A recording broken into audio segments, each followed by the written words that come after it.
Welcome back to Aditi Krishna YouTube channel.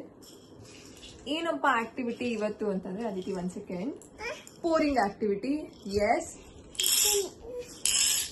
ಏನು ಯಾವ ಒಂದು ಪೋರಿಂಗ್ ಆಕ್ಟಿವಿಟಿ ಅಂತಂದ್ರೆ 2 ರೀತಿಯಾದ ಕಾಳನ್ನ 2 ಬೌಲ್ ವೇಟ್ ಮಾಡಿ 2 ಮಿನಿಟ್ಸ್. 2 ರೀತಿಯಾದ ಕಾಳನ್ನ 2 ಬೌಲ್ಸ್ ಅಲ್ಲಿ ಅದಿತಿಗೆ ಕೊಟ್ಟಿದ್ದೀನಿ. ಒಂದು ರಾಜ್ಮಾ, ಇನ್ನೊಂದು ಬಟಾಣಿ. ನೀವು ಯಾವ್ದು ಬೇಕಾದ್ರೂ ತಗೊಳ್ಬಹುದು. 1 ಸೆಕೆಂಡ್, ಯು ಕ್ಯಾನ್ ಸಿ ಏನಪ್ಪ ಬೆನಿಫಿಟ್ಸು ಈ ಅದಿತಿ ಸಿಕ್ಕಿಯರ್. ಏನಪ್ಪ ಬೆನಿಫಿಟ್ಸು ಈ ಆಕ್ಟಿವಿಟಿ ಮಾಡೋದ್ರಿಂದ ಅಂತ ವಿಲ್ಸಿ. ಓಕೆ,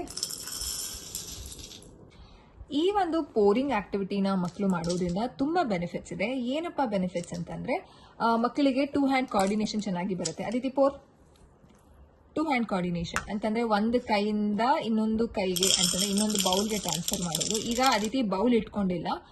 ಈ ರೀತಿ ಬೌಲ್ ಇಟ್ಕೊಳ್ಳದೆ ಇದ್ದಾಗ ಮಗುವಿನ ಐ ಅಂಡ್ ಹ್ಯಾಂಡ್ ಕೋಆರ್ಡಿನೇಷನ್ ಚೆನ್ನಾಗಾಗುತ್ತೆ. ಈ ರೀತಿ ಬೌಲ್ ಇಟ್ಕೊಂಡಿದ್ದಾಗ 2 ಹ್ಯಾಂಡ್ ಕೋಆರ್ಡಿನೇಷನ್ ಚೆನ್ನಾಗಾಗುತ್ತೆ. ಅಂಡ್ ಈ ರೀತಿ ಕೆಳಗಡೆ ಕಾಳು ಬಿದ್ದಾಗ ಮಗು ಎತ್ಕೊಂಡು ಅದನ್ನ ವಾಪಸ್ ಹಾಕಿದಾಗ ಫೈನ್ ಮೋಟರ್ ಸ್ಕಿಲ್ಸ್ ಚೆನ್ನಾಗಿ ಡೆವಲಪ್ ಆಗುತ್ತೆ. ಈ ರೀತಿ ಫೈನ್ ಮೋಟರ್ ಸ್ಕಿಲ್ ಚೆನ್ನಾಗಿ ಡೆವಲಪ್ ಆಗುತ್ತೆ. ನಾನು ಯಾಕೆ ರೀಸನ್ ಬಿಹೈಂಡ್ ನಾನು ಈ 2 ಕಾಳುಗಳನ್ನ ಅಂತಂದ್ರೆ ಒಂದು ರಾಜ್ಮಾ ತಗೊಂಡಿದ್ದೀನಿ, ಈ ಒಂದು ಬಟಾಣಿ ತಗೊಂಡಿದ್ದೀನಿ. ಯಾಕೆ ಅಂತಂದ್ರೆ ರಾಜ್ಮಾನ ಎತ್ಕೊಳ್ಳೋದಕ್ಕೆ ಡಿಫ್ರೆಂಟ್ ಒಂದು ಫೈನ್ ಮೋಟರ್ ಚೆನ್ನಾಗಿ ಡೆವಲಪ್ ಆಗುತ್ತೆ. ಅಂತಂದ್ರೆ ಡಿಫ್ರೆಂಟ್ ಹೋಲ್ಡಿಂಗ್ ಬೇಕು. ಅದೇ ಬಟಾಣಿನ ಎತ್ಕೊಳ್ಳೋದಕ್ಕೆ ಡಿಫ್ರೆಂಟ್ ಹೋಲ್ಡಿಂಗ್ ಬೇಕು. ಸೊ ಅದಕ್ಕೋಸ್ಕರ 2 ರೀತಿಯಾದ ಕಾಳನ್ನ ನಾನು ಡಿಫ್ರೆಂಟ್ ರೀತಿಯಾದ ಕಾಳುಗಳನ್ನ ಕೊಟ್ಟಿದ್ದೀನಿ. ಅಂಡ್ ನೀವು ಡಿಫ್ರೆಂಟ್ ರೀತಿಯಾದ ಕಾಳುಗಳನ್ನ ಕೊಡ್ಬೋದು, ಒಂದೇ ರೀತಿ ಕಾಳುಗಳನ್ನು ಕೊಡ್ಬೋದು. That's not a problem. Fine motor ಚೆನ್ನಾಗಿ ಡೆವಲಪ್ ಆಗುತ್ತೆ. And cognitive development, brain development ತುಂಬಾ ಚೆನ್ನಾಗಾಗುತ್ತೆ. ಯಾಕಂತಂದ್ರೆ ಮಗುಗೆ ಸೆನ್ಸರಿ ಡೆವಲಪ್ಮೆಂಟ್ ಚೆನ್ನಾಗಾಗುತ್ತೆ. ಮಗು ಈ ರೀತಿ ಇಟ್ಕೊಂಡು ಹಾಕಿದಾಗ ಟಚ್ ಅನ್ನೋ ಸೆನ್ಸರಿ ಡೆವಲಪ್ಮೆಂಟ್ ಚೆನ್ನಾಗಾಗುತ್ತೆ. ವಿಜುವಲಿ ಚೆನ್ನಾಗಾಗುತ್ತೆ. ಸೊ ನೀವಿಲ್ಲಿ ನೋಡ್ಬೋದು ಕಲರ್ 2 ಕಲರ್ ಇದೆ. ಅಂಡ್ ಮಗು ಈ ರೀತಿ ಆಕ್ಟಿವಿಟಿ ಮಾಡುವಾಗ ಸೌಂಡ್ ಚೆನ್ನಾಗಿ ಮಗು ಕೇಳಿಸ್ಕೊಳ್ಳುತ್ತೆ. ಸೊ ಸೆನ್ಸರಿ ಡೆವಲಪ್ಮೆಂಟ್ ಚೆನ್ನಾಗಾದಾಗ ಮಗುಗೆ ಬ್ರೈನ್ ಡೆವಲಪ್ಮೆಂಟ್ ತುಂಬಾ ಚೆನ್ನಾಗಾಗುತ್ತೆ.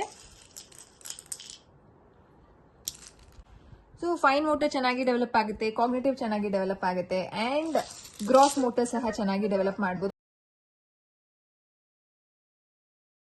ಈ ಒಂದು ಪೋರಿಂಗ್ ಆಕ್ಟಿವಿಟಿ, ದಾಲ್ ಪೋರಿಂಗ್ ಆಕ್ಟಿವಿಟಿ ಅಥವಾ ಇದ್ರ ಬದಲು ನಾವು ಏನ್ ಬೇಕಾದ್ರೂ ಕೊಡಬಹುದು. ಅಂದ್ರೆ ಡಿಫ್ರೆಂಟ್ ಪೆಬಲ್ಸ್ ಬರುತ್ತಲ್ಲ, ಚಿಕ್ಕ ಚಿಕ್ಕ ಪುಟ್ಟ ಕಲ್ಲು, ಈ ರೀತಿ ಕೊಟ್ಟಾಗ ಮಕ್ಕಳಿಗೆ ತುಂಬಾ ಕೇರ್ಫುಲ್ ಆಗಿ ನೋಡ್ಕೊಳ್ಬೇಕಾಗತ್ತೆ. ಸೊ ಇದು ಪೋರಿಂಗ್ ಆಕ್ಟಿವಿಟಿ ಆಯ್ತು.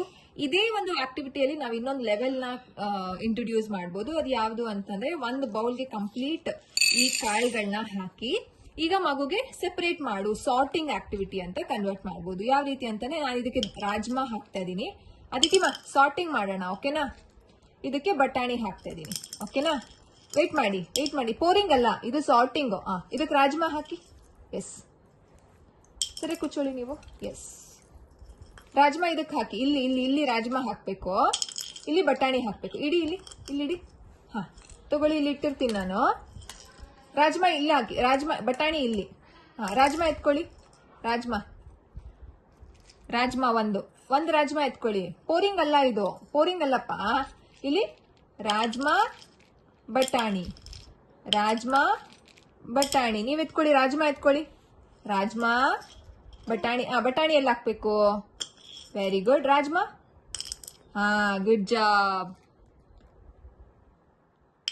S, good job. ಈ ರೀತಿ ಮಕ್ಕಳಿಗೆ ಕಾಗ್ನಿಟಿವ್ ಡೆವಲಪ್ಮೆಂಟ್ ಅಂತಂದ್ರೆ ಮೆಮರಿ ಚೆನ್ನಾಗಿ ಡೆವಲಪ್ ಆಗುತ್ತೆ. ಮಗುಗೆ ಥಿಂಕಿಂಗ್ ಸ್ಕಿಲ್ ಅನ್ನೋದು ಚೆನ್ನಾಗಿ ಬರುತ್ತೆ. ಪ್ರಾಬ್ಲಮ್ ಸಾಲ್ವಿಂಗ್ ಸ್ಕಿಲ್ ಅನ್ನೋದು ಚೆನ್ನಾಗಿ ಬರುತ್ತೆ. ಇನಿಷಿಯಲಿ ಮಕ್ಕಳಿಗೆ ಪೋರಿಂಗ್ ಅನ್ನೋದು ತುಂಬಾ ಇಷ್ಟ ಆಗತ್ತೆ. ಅಂತಂದ್ರೆ ಆ ಬೌಲಿಂದ ಈ ಬೌಲ್ ಟ್ರಾನ್ಸ್ಫರ್ ಮಾಡೋದು, ಈ ಬೌಲಿಂದ ಆ ಬೌಲ್ ಟ್ರಾನ್ಸ್ಫರ್ ಮಾಡೋದು. ಈ ಒಂದು ಸಾರ್ಟಿಂಗ್ ಆಕ್ಟಿವಿಟಿನೂ ಸಹ ಮಕ್ಕಳಿಗೆ ಮಾಡಿಸಬಹುದು. ಒಂದು ಬೌಲ್ಗೆ ಈ ಕಾಳು ಹಾಕು, ಇನ್ನೊಂದು ಬೌಲ್ಗೆ ಆ ಕಾಳು ಹಾಕು ಅಂತ. This is definitely a best activity. ಮಕ್ಕಳ ಫೋಕಸ್ ಚೆನ್ನಾಗಿ ಡೆವಲಪ್ ಆಗುತ್ತೆ, ಅಟೆನ್ಷನ್ ಚೆನ್ನಾಗಿ ಡೆವಲಪ್ ಆಗುತ್ತೆ. ಒಂದ್ ಕಡೆ ಕುತ್ಕೊಂಡು ಮಕ್ಕಳು ಆಟ ಆಡೋದಕ್ಕೆ ಇಷ್ಟಪಡ್ತಾರೆ. ಮಕ್ಕಳಿಗೆ ಸ್ಕ್ರೀನ್ ಅನ್ನೋದನ್ನ, ಮೊಬೈಲ್ ಅನ್ನೋದನ್ನ, ಟಿವಿ ಅನ್ನೋದನ್ನ ಅಡಿಕ್ಷನ್ ಮಾಡಿರುವಂತಹ ಪೇರೆಂಟ್ಸ್ ಗಳಿಗೆ this is the best activity. ದಯವಿಟ್ಟು ಮಕ್ಕಳಿಗೆ ಅಡಿಕ್ಷನ್ ಮಾಡಕ್ ಹೋಗ್ಬೇಡಿ ಸ್ಕ್ರೀನ್. ಯಾಕಂತಂದ್ರೆ ಅದು ತುಂಬಾ ಕೆಟ್ಟದು ಮಕ್ಕಳಿಗೆ. ಈ ರೀತಿ ಸ್ಕ್ರೀನ್ ಫ್ರೀ ಆಕ್ಟಿವಿಟಿನ ನೀವು ಮಕ್ಕಳಿಗೆ ಕೊಟ್ಟಾಗ ಮಕ್ಕಳಿಗೆ ಸಾಕಷ್ಟು ಬೆನಿಫಿಟ್ಸ್ ಇದೆ. ಅಂಡ್ ಇದರಲ್ಲಿ ಟರ್ನ್ ಟೇಕಿಂಗ್ ಸಹ ಮಾಡಬಹುದು. ಈಗ ಅದಿತಿ ಒಂದ್ ಟರ್ನ್ ತಗೊಂಡಾಗ ನಾನು ಒಂದು ಟರ್ನ್ ತಗೊಂತೀನಿ. ಅದಿತಿ ಇವಾಗ ಮಮ್ಮ ಟರ್ನ್. ಓಕೆ, ಮಮ್ಮ ಟರ್ನ್. ಈಗ ಯಾವ ಟರ್ನ್? ಅದಿತಿ ಟರ್ನ್. ಎಸ್, ಈಗ ಅದಿತಿ ಟರ್ನ್. ಎಸ್, ಈಗ ಮಮ್ಮ ಟರ್ನ್. ಈಗ ಯಾರ ಟರ್ನ್ ಇವಾಗ?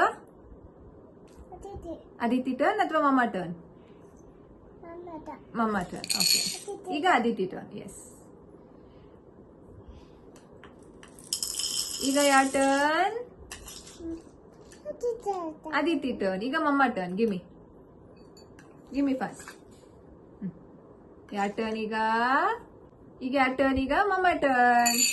ಎಸ್, ಈ ರೀತಿ ಸೋಷಿಯಲ್ ಸ್ಕಿಲ್ ಚೆನ್ನಾಗಿ ಡೆವಲಪ್ ಆಗುತ್ತೆ. ಕಮ್ಯುನಿಕೇಶನ್ ಮಾಡ್ಬೋದು ಅದಿತಿ ಟರ್ನ್, ಮಮ್ಮ ಟರ್ನ್ ಅಂತ. ಮಕ್ಕಳಿಗೆ ತುಂಬಾ ಚೆನ್ನಾಗಿ ಈ ಒಂದು ಸಾರ್ಟಿಂಗ್ ಆಕ್ಟಿವಿಟಿ ಅಥವಾ ಫೈನ್ ಮೋಟರ್ ಆಕ್ಟಿವಿಟಿಯಲ್ಲಿ ಈ ಕಾಳುಗಳಿಂದ ನಾವು ಮಕ್ಕಳಿಗೆ ಚೆನ್ನಾಗಿ ಡೆವಲಪ್ ಮಾಡಬಹುದು. So this is all about sorting activity benefits. ಮಕ್ಕಳಿಗೆ ಏನೆಲ್ಲ ಬೆನಿಫಿಟ್ಸ್ ಇದೆ ಈ ಆಕ್ಟಿವಿಟಿ ಮಾಡಿಸೋದ್ರಿಂದ ಅಂತ. ಇನ್ನೊಂದು ಆಕ್ಟಿವಿಟಿ ಜೊತೆ ನಾನು ಮತ್ತೆ ಅದಿತಿ ವಾಪಸ್ ಬರ್ತೀವಿ ಅದಿತಿ ಕೃಷ್ಣ ಯೂಟ್ಯೂಬ್ ಚಾನಲ್ ಅಲ್ಲಿ. ನೀವಿನ್ನು ಅದಿತಿ ಕೃಷ್ಣ ಯೂಟ್ಯೂಬ್ ಚಾನಲ್ ನ ಸಬ್ಸ್ಕ್ರೈಬ್ ಮಾಡ್ಕೊಂಡಿಲ್ಲ ಅಂತಂದ್ರೆ ಪ್ಲೀಸ್ ಸಬ್ಸ್ಕ್ರೈಬ್ ಮಾಡ್ಕೊಳ್ಳಿ. So take care all of you. Bye. Aditi say bye. Bye, take care. ಅಲ್ಲಿ ಹೇಳಿಬೇಕು ನೋಡಿ. Take care.